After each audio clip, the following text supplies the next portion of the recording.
Man United 3, Southampton 1. Of course, I'm at hero, but do you know what was on my mind throughout the entire game?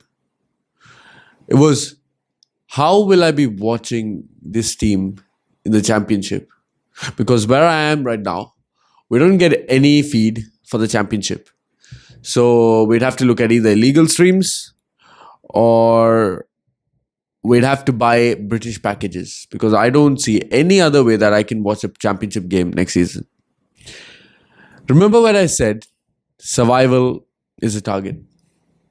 Guys, this is why. The floor is down there. And we should be somewhere there, but our floor is all the way down here now. We're among the 3 worst teams in the Premier League this season. Wolves, they beat us away from home. Ipswich, we drew at their place. Southampton, we should have lost today. And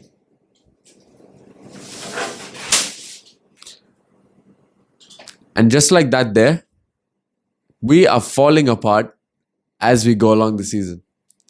Yes, we beat Liverpool. Yes, we drew to Liverpool. I just said we beat Liverpool. Imagine how crazy that is.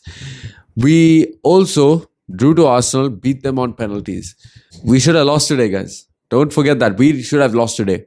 Let me, before we get into all the problems, let me just address this one thing first. Ahmad he is the guy. If I was to name one of the most clutch players to ever play for us, and I mean ever, it's this guy, Amad Diallo. Just look at what he's done this season. When we were losing 1-0 to Brighton, everybody devoid of confidence. Then Ahmad shows up and then 1-1. Now, go to the Manchester derby. 1-0, we're pretty much losing. We have lost the game and we are pretty much looking to the next game. What does Ahmad do? Pulls the ball down, holds on to the ball just enough, and we earn a penalty, and then we win 2-1. Why? Because the second time, Lisandro Martinez ball through, Ahmad holds it, loops it over Edison, and then taps it in. And Ahmad wins it for us. Same thing in Liverpool. Losing 2-1, we're thinking, when is the third goal going to come? When is the fourth one? When is the fifth one? And then Ahmad scores. Yes, Garnacho drops it back and then Ahmad scores. And then now we're 2-2. Today, I was literally thinking, how many points do we get in the Championship next season? Are the players actually going to be more challenging than the Premier League? Ahmad, till the 82nd minute, he was trying so much. You even saw in that cross that he gave to Garnacho, right? The cross wasn't extremely bad. It was the fact that Garnacho wasn't getting into the positions. And because of that, Ahmad was struggling throughout the game. I would say, till the first goal that is, it was one of his worst performances that I've seen in a United shirt. But now he goes on and he shows why he is the best player at United. And he shows why he is among the top 3 wingers in the Premier League. He can just take the game by the scruff of its neck and then just do that. Where you just pop up with 3 goals out of nowhere. Now, there's a reason why fans like me, fans like other people, we always advocate for 2 players to leave. Now guys, let's get on to Garnacho and Højlund. The 2 world-class performances of today. 2 players who, will be leaving by the end of this summer. By the end of the coming summer. Højlund will not be here. Garnacho will not even be here by the end of the month. Why? Because Napoli is stupid enough to think that there is something they can do with Garnacho to the point where they're willing to pay us 45 or 55 million pounds.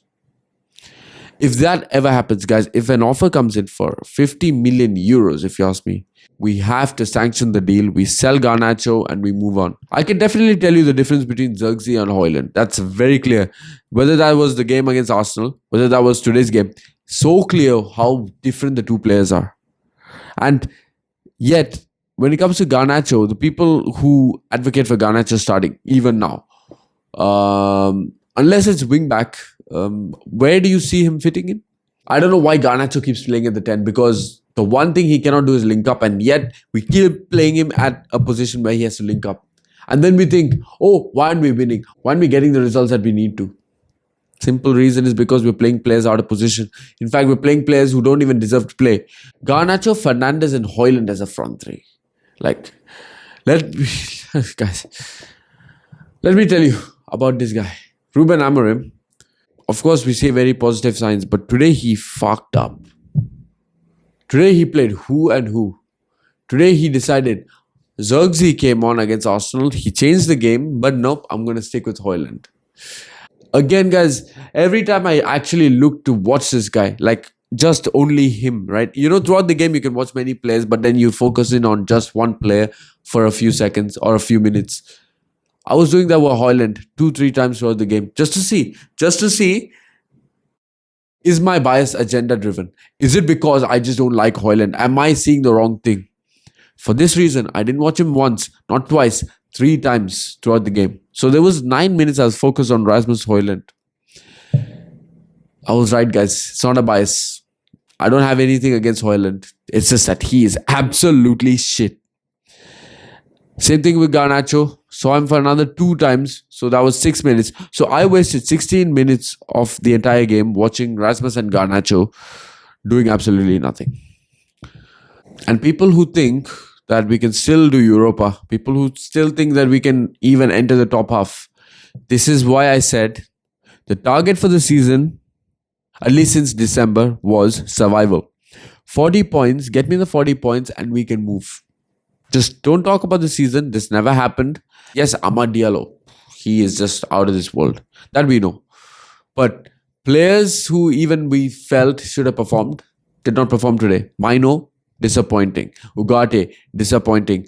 Lenny Yoro was shocking. But guess why? Why was he shocking? It was because 2 players, let me point out, guys, 2 players from Southampton. Number 1, Suleimana. And number 2, Tyler Dibling. Tyler Dibling, by the way, guys, I don't care what kind of money it takes. If it takes 23 million, if it takes 30 million right now, pay the money, get him in right now. You know why? He slots in at right wing back for us. Now you're telling me Ahmad and Dibling can't cook on the right hand side. That's what we have. That's what we potentially could have at least. And Suleimana is killing it for Southampton. So at Old Trafford, where they weren't expected to do anything. But guess what? I don't care that we scored 3 goals. Yes, Ahmad scored the 3 goals. United didn't score the 3 goals. So I still count this as a 1-0 loss to us because that's how we performed. Anybody calling me negative, if you think these 3 goals mean anything, you can fuck off to Arsenal because you know what? They are the only ones that deal with this kind of bullshit. It's not us. They might actually say, oh, good performance. You scored 3 goals. Wow. That's not here. We don't do that here. Over here, we won 3-1 against a team that was just beaten final by Brentford the other day. That was beaten final by Spurs the other day. That everybody has been slapping about. And you expect me to be happy just because till the 82nd minute we were losing and then Amad Diallo masterclass after that and we win 3-1. Not quite, guys. It doesn't work like that here. For starters, Collier should start the next game without any question because he did make an amazing interception and we don't have players who can run around, who do the dirty work and run around and their passing is very decent. He even threaded through a very good ball. I think it was Mazraoui or Ahmad. That's the kind of standard we need in the midfield. Minimum. Either Mino or Ugarte should be dropped for the next game. I don't care who it is. Collier should be starting. Harry Maguire should start the next game. Martinez was missing completely. We should again prioritize Anthony and wing back. Zirkzee up front. Ahmad Mino. Guys, how many times should I keep saying this? It's very straightforward. It should be Zirkzee as number 9. Then Ahmad and Mino behind them. Then you could even put Bruno and maybe Collier or Bruno, Collier, Ugarte if you can manage that somehow. And then Anthony at right wing back. All I'm saying is no Dalo at left wing back, no Mazraoui at left wing back. So I don't even mind. Guys, I said this early on when Amorim came in. And it's probably an option to play. What is that? We play Bruno Fernandes as a left wing back. He has the engine, he can cross, he can show passion. So put Bruno Fernandes at left wing back. It might work. It might just. And of course, defense, I would say De Ligt has to start. De Ligt was good today. Wasn't outstanding. He made a few mistakes, but De Ligt was solid. Guys, how many times is De Ligt mopping up for us? And yet people still criticize De Ligt. I do not understand this one bit. He should be a captain, by the way, because the real captain, who was praised and rightfully so for his performance at Anfield and the Emirates, today he was half missing. He wasn't as bad as Garnacho and Højlund, not even close. He was pretty decent, but for the level that we expect against Southampton, for the level of a captain that we expect, he was nowhere near it. And if he is to be our captain, do not forget it. If or when we get relegated, he is the worst captain in our history. And we'll just have to move on with that. Apart from this, guys, what do we do? Because this was a horrible game. Do not forget the fact that till the 82nd minute, we were losing 1-0. Ahmad scored a hat-trick, amazing hat-trick, but this needs to be said. Anybody who thinks, oh, why are you being so negative? We just won 3-1. Ahmad just scored a hat-trick. We should be smacking them 5-0 and it should be like, okay, what's next? That's the kind of performances that Southampton have been putting in, This is on par with Sheffield United. And before his first goal, I was looking at Ahmad and he was trying to make a few things happen. But then I was thinking, right, the second he picked up the ball, I was thinking, you know what? This guy's such a clutch player. He might actually just go on and do everything that I think he's going to do. He's just going to go all by himself and score. And that was just wishful thinking at that point. I was just thinking, like we always think when we're losing a game, towards the end of the game, we think, this player's going to just do magic.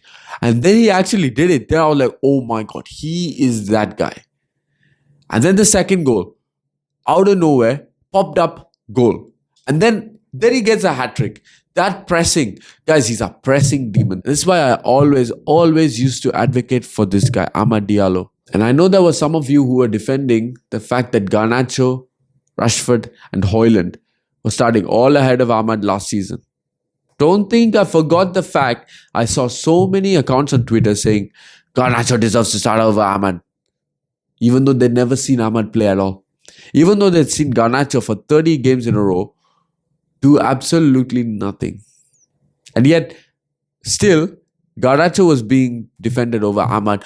And guys, now you see, if you want to take the GAA argument, then nobody has more goals, nobody has more assists than Amad Diallo this season for us. Shows you the level of player that we should be expecting. This should be baseline performances at United. Like, he is the level. Ahmad is the level. Euro is the level. Mino did show performances in the last two games, but not this one. This one, he was very poor. And yeah, guys, not much more to say. United 3, Southampton 1. We're probably going to get smacked by Brighton anyway. Anyway, I'll see you in the preview for that one.